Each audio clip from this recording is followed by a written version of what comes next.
it's Lindsay, and today I am going to be talking about my trunked novels. I keep saying trunk novels and it makes me very angry. So if you didn't know, a trunk novel is a book that you have previously written that you do not plan on touching again, revising, or publishing. While most people's trunk novels are like real bad, we all have them as writers, and it's really kind of important to have them because there are tons of lessons to be learned from them. Today I have 3 novels that I'm going to be sharing with you guys, so let's go ahead and start talking about them because they're super crunchy and really fun and like, I don't know, we'll see. So the first novel that I'm going to be sharing with you guys today is the novel that started it all. Now, I started out writing poetry and then I moved into short stories, but this was the first novel I ever wrote, and that is called Photos.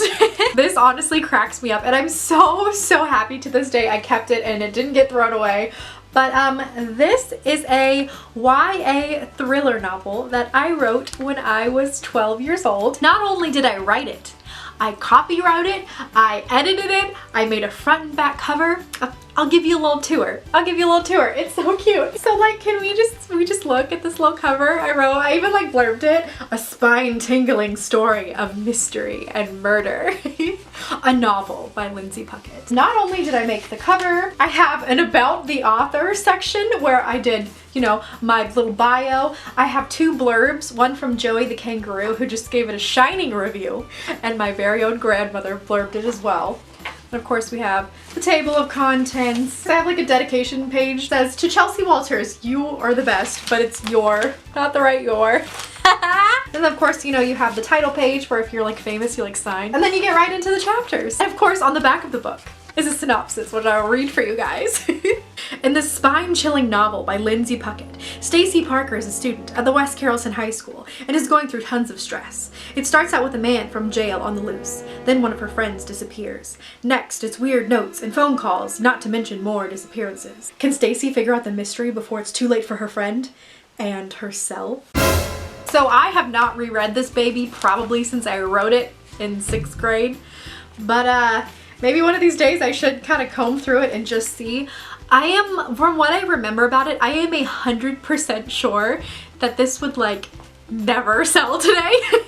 It is, first of all, it's not even a full-length novel. At 50 pages, this is more like a novella, but it has like every trope in the book. Like it has the psychopath killer, like the black best friend who has absolutely no part in the novel whatsoever. It has like the stalking, creepy ex-boyfriend and like all of these really cheesy like thriller hangers. I'm sure it's very cringy now. So as I matured as a reader and a writer, I found out that I really enjoy fantasy, and that has absolutely never left. So my next novel was called Amara and the King of Middle-earth. This is a novel that I wrote when I was 15. I will insert tons of pictures of all of the work that I have done. I did extensive outlining. I didn't know anything about how to create a story, guys. This was just something that I was like, oh, I need an outline.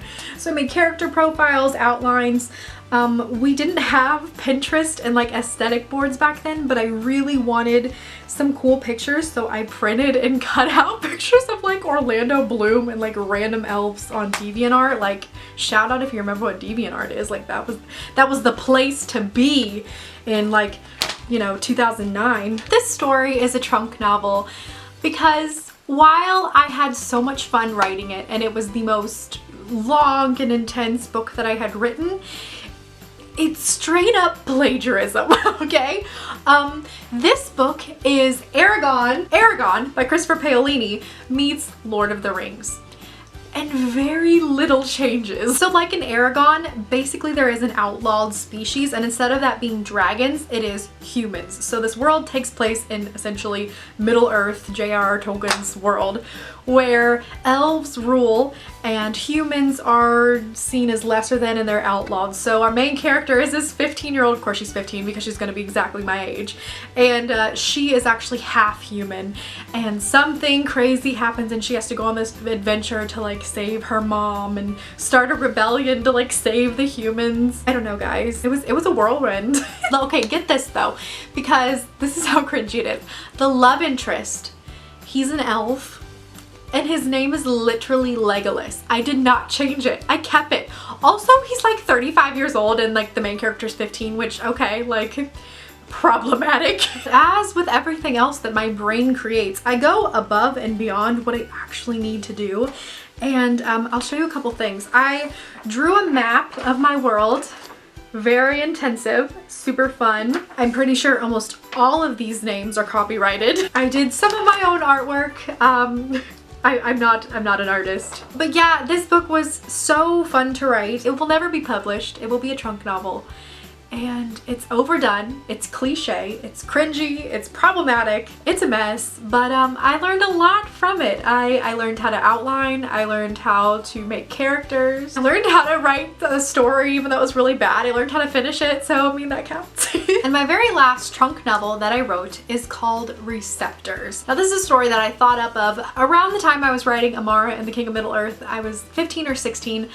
But at that time, I didn't ever think I was actually going to write it down. It was going to be a story. It was just something that I had going on in my head. I didn't actually put it down in pen and paper until I was 19. So it would be the year after I graduated high school. So basically, the main characters in this book are teenagers who live in this like secretive underground world. It's part of our world, so I guess it would be kind of like urban fantasy. But it reminds me a lot of like X-Men. Like it's a really close-knit society of like people with abnormalities, basically. And these people have to rise up against their oppressive government. If I thought that Amara and the King of Middle-earth was cliche, like this book takes the cake. I had the biggest Mary Sue as the main character, who was just like beautiful but didn't know she was beautiful, and she was just absolutely perfect. Nothing was wrong with her. I had one of my least favorite tropes in it, which is like the douchey guy who was like, I'm so awesome and you love me. I'm gonna treat you like crap though, but like it's okay because I can do this really nice hair flip. And like I hate that so much, and that was my love interest. I will be recycling some of the ideas that I had from this novel because some of them are like really cool. I just want to translate them more into like a high fantasy setting. I really like the magic system that I had in these books and the powers and the abnormalities. So I want to use those later on in works that I would do in the future, but they are just not working. Most likely, unless the characters get like a complete revamp, all of the characters and the original story is pretty much dead to me. That being said, this story taught me a lot because this is where I found out that I absolutely adore conspiracy and secrets and murder and savagery, because that's all this was really. I mean, again, it was a lot kind of like X-Men and that whole storyline going on there. The funny thing too about this novel is that in 2017 it was my New Year's resolution that I was gonna sit down and actually write and complete a book. So I fully plan to take this Receptor book and look at it, see at all of the outlines and things and character profiles, and I was going to re-brainstorm everything and make it a fantasy book. Well, I sat down to do that and out popped When the Sea Came for Us. It was like I had no control over writing the story. It just like completely came out. And so yeah, I set this aside. I was like, you know what? I'm gonna let this rest. I'll recycle some stuff as I need it, but it is completely a trunk novel now.